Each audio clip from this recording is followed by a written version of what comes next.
Halo, apa kabar teman-teman sekalian? Jumpa lagi bersama saya di channel Ayo Belajar Fisika, channel yang memberikan informasi tentang pembelajaran pendidikan fisika. Oke, jadi pada kesempatan kali ini kita akan melanjutkan pembahasan mengenai topik kesetimbangan. Jadi pada video yang kemarin kita telah membahas satu nomor tentang bagaimana cara menyelesaikan kasus-kasus terkait tentang kesetimbangan. Nah, pada video kali ini kita akan kembali melakukan hal yang serupa tapi dengan kasus yang berbeda.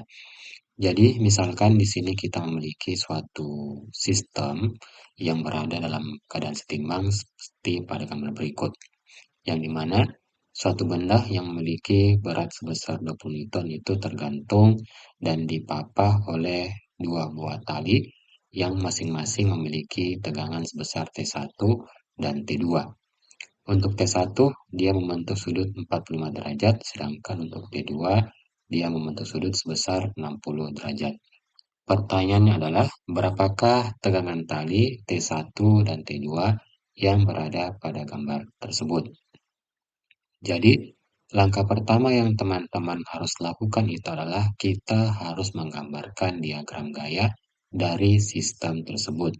Gunanya apa? Gunanya agar kita bisa menjabarkan komponen-komponen gaya yang bekerja pada sistem tersebut pada sumbu X dan Y agar lebih memudahkan untuk mencari variabel-variabel atau besaran-besaran yang diinginkan oleh soal.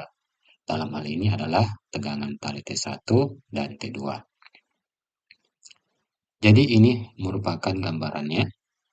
Kita lihat bahwa untuk T1 dia memiliki dua buah komponen, yakni T1X dan T1Y.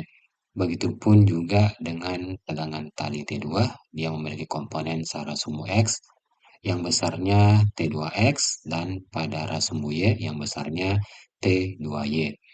Kemudian dengan menggunakan prinsip kesetaraan sudut, berarti sudut pada tegangan tali T1 relatif terhadap sumbu X yakni 45 derajat dan untuk T2 relatif terhadap sumbu X itu adalah sebesar 60 derajat.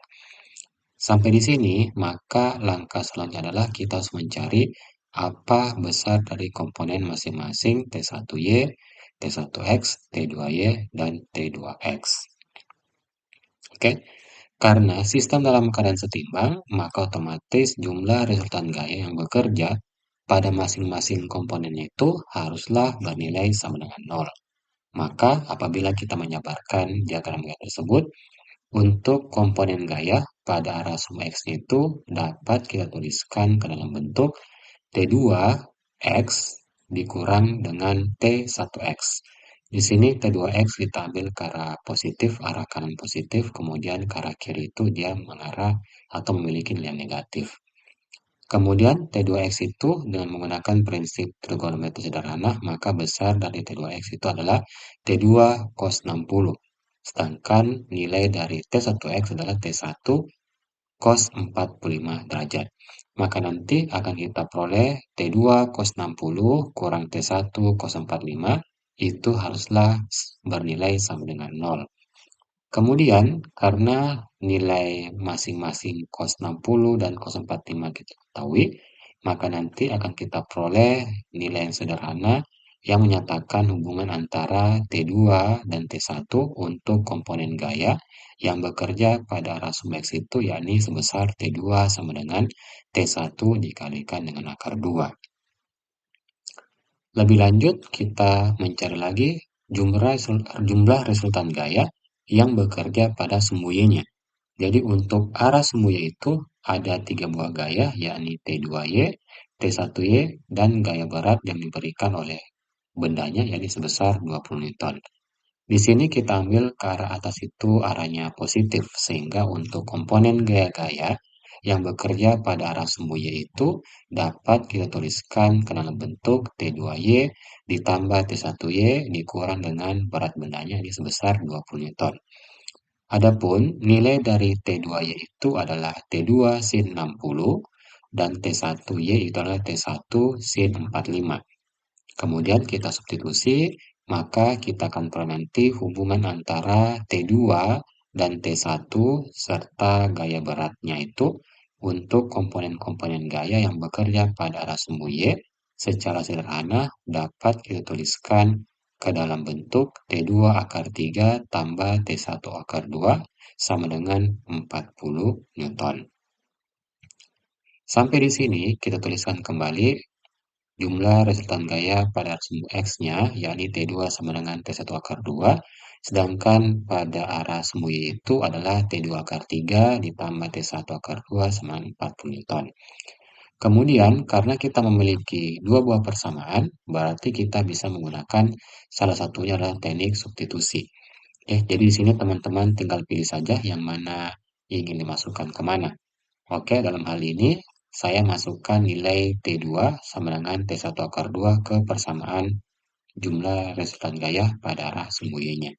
Maka nanti akan kita peroleh T1 akar 6 ditambah T1 akar 2 sama dengan 40 Newton. Di sini apabila kita sederhanakan, kita lihat pada ruas kanan itu masing-masing memiliki variabel yang sama, yakni T1.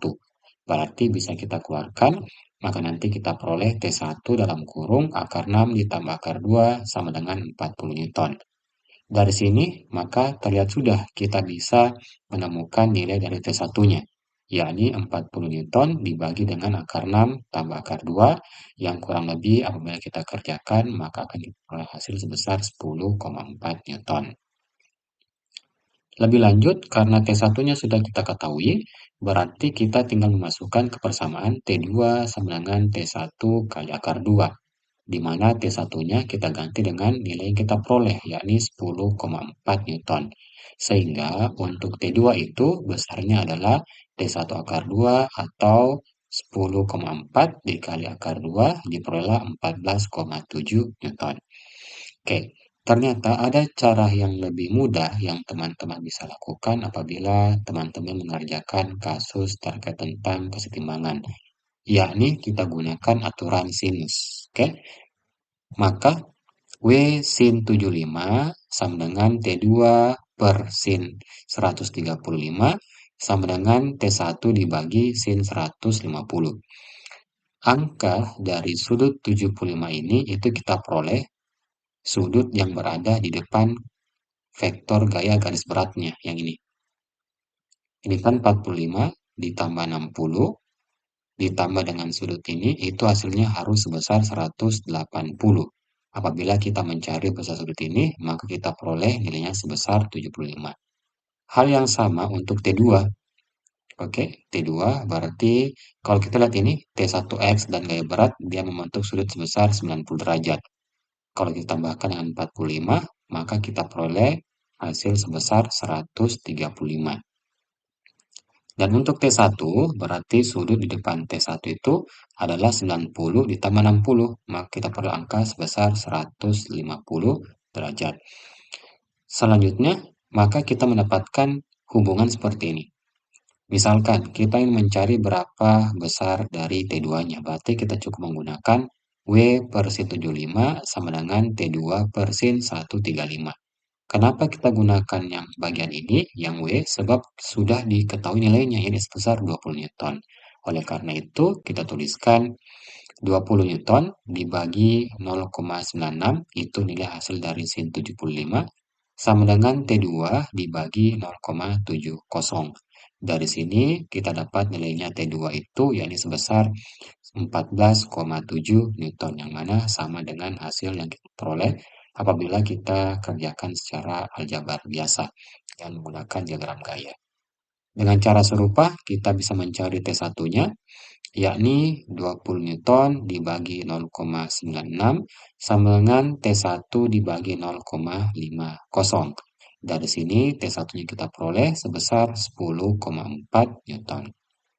Oke, jadi itulah jawaban atau pembahasan mengenai soal tentang kesetimbangan.